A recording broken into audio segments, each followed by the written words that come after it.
नमस्कार, आप देख रहे हैं प्राइम न्यूज का डिजिटल प्लेटफॉर्म। मैं हूं आपके साथ पूजा मोहन पांडे। बीती रात पश्चिम एशिया में जो कुछ हुआ, अगर वो सच साबित होता है तो ये 21वीं सदी की सबसे बड़ी भू राजनीतिक घटना मानी जाएगी। आइए इसे आसान भाषा में समझते हैं। कौन, क्यों, कैसे और आगे आखिरकार क्या। जी हां, हमला क्या हुआ, क्यों बढ़ा है।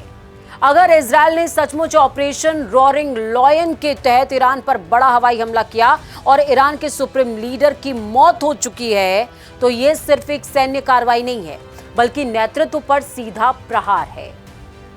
इसका मतलब होता है देश के सबसे बड़े फैसले लेने वाले व्यक्ति और शीर्ष सैन्य कमांडर को एक साथ निशाना बनाना, ताकि दुश्मन की कमान और मनोबल दोनों टूट जाए।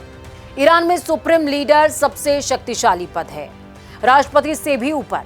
ऐसे में यह घटना पूरे क्षेत्र की राजनीतिक और सुरक्षा समीकरण को तब्दील कर सकती है।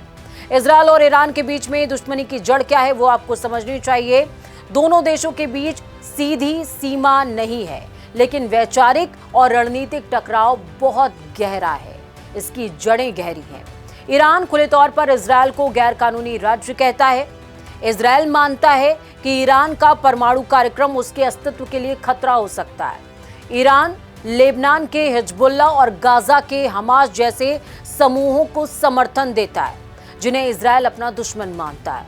और यही वजह है कि दोनों देश सालों से छाया यानी कि शैडो वॉर लड़ रहे हैं। साइबर अटैक, गुप्त ऑपरेशन, ड्रोन, मिसाइल हमले, ये तमाम चीजें। अब आपको यह समझना चाहिए कि सुप्रीम लीडर की भूमिका आखिरकार इतनी अहम क्यों है। अली खामनेई ईरान में सुप्रीम लीडर हैं, सेना के सर्वोच्च कमांडर होते हैं, न्यायपालिका, राज्य प्रशासक और कई संस्थानों पर अंतिम नियंत्रण रखते हैं। विदेश नीति और सुरक्षा नीति का अंतिम फैसला करते हैं। अगर सच में उनकी मौत हो चुकी है तो ईरान के सत्ता ढांचे में बड़ा झटका लगेगा, ये तय बात है। हालांकि ईरान की प्रणाली ऐसी है कि नेतृत्व बदल सकता है, लेकिन अचानक तब्दीलियों से अस्थिरता बढ़ती है। किन शहरों पर हमला बताया जा रहा है? Tehran, Qom, Isfahan, Khorramabad, हाफिया।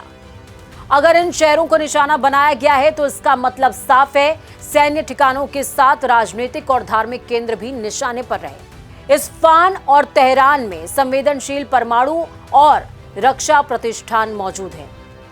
अब इस पूरे मसले में अमेरिका की भूमिका क्या हो सकती है? अगर अमेरिका ने इजरायल के साथ मिलकर हमला किया है, जो कि लगभग किया है, जिसके प्रमाण मिल रहे हैं, तो ये सीधे अमेरिका ईरान टकराव में बदल सकता है।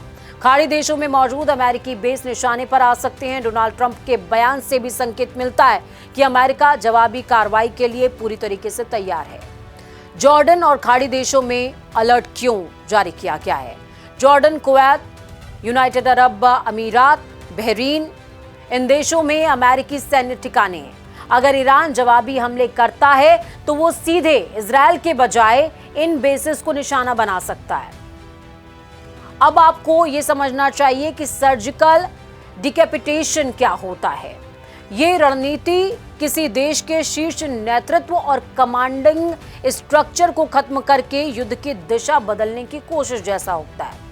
लक्ष्य होता है निर्णय लेने की क्षमता खत्म करना, और असर होता है भ्रम, अस्थिरता, अराजकता, सत्ता संघर्ष। लेकिन इतिहास बताता है कि कई बार इससे उल्टा असर भी होता है। जनता और सेना साथ में, ये दोनों मिलकर के ज्यादा आक्रामक हो जाती हैं। ईरान की संसद और सेना का रुख क्या है वो समझ लीजिए। मोहम्मद बघेर, अगर संसद स्पीकर ने रेड लाइन पार होने की बात कह दी तो इसका मतलब है कि ईरान इसे खुला युद्ध मान सकता है। IRGC यानी कि इस्लामिक रिवॉल्यूशनरी गार्ड कॉर्प्स की भूमिका अब और ज्यादा आक्रामक हो सकती है। दिल्ली में क्या चल रहा है वो समझिए। दिल्ली में झंडा आधा झुकाने का मतलब क्या है वो भी समझिए। किसी देश के दूतावास में झंडा आधा झुकना राष्ट्रीय शोक का संदेश होता है। इससे साफ है कि घटना को आधिकारिक तौर पर बेहद गंभीर माना जा रहा है। और आगे क्या हो सकता है? 3 संभावित परिदृश्य आपके साथ साझा करूंगी। सीमित युद्ध हो सकता है, दोनों पक्ष कुछ दिन मिसाइल, ड्रोन हमले कर सकते हैं और फिर अंतर्राष्ट्रीय दबाव में रुक भी सकते हैं। क्षेत्रीय युद्ध हो सकता है जिसमें लेबनान, सीरिया, इराक, यमन भी शामिल हो जाए। तेल की कीमतें आसमान छू सकती हैं क्योंकि जो पूरा रूट है वो ध्वस्त हो चुका है। अमेरिका ईरान सीधा टकराव कर ले और ये स्थिति सबसे खतरनाक होगी अगर ऐसे होता है तो। खाड़ी में समुद्री रास्ते बंद हो सकते हैं और इसका असर अब आपको ये समझना चाहिए कि इंडिया में क्या होगा। तेल की कीमतें बढ़ सकती हैं।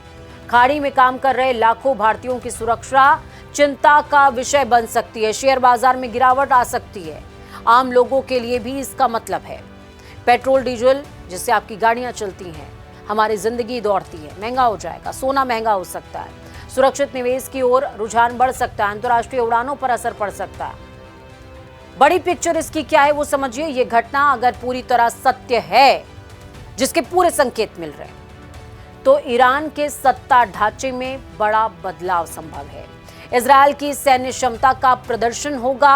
अमेरिका की मध्य पूर्व नीति पर बड़ा असर पड़ेगा। चाइना और रूस जैसे देशों की कूटनीतिक सक्रियता बढ़ जाएगी, क्योंकि यह सिर्फ दो देशों का मामला नहीं है। यह पूरी दुनिया की अर्थव्यवस्था, तेल बाजार, कूटनीति और सुरक्षा संतुलन से जुड़ा मसला है। और अगर यह सच में सर्जिकल डिकैपिटेशन है तो आने वाले दिन पश्चिम एशिया के इतिहास को नई दिशा दे सकते हैं। स्थिति बेहद संवेदनशील है। ऐसे में आधिकारिक पुष्टि, अंतर्राष्ट्रीय प्रतिक्रिया और जमीनी हालात, इन तमाम चीजों पर नजर बेहद जरूरी है।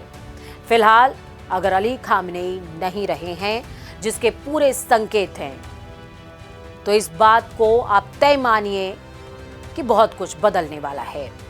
फिलहाल इस एक्सप्लेनर में इतना ही। मुझे दीजिए इजाजत। मैं पूजा मोहन पांडे, साइनिंग ऑफ।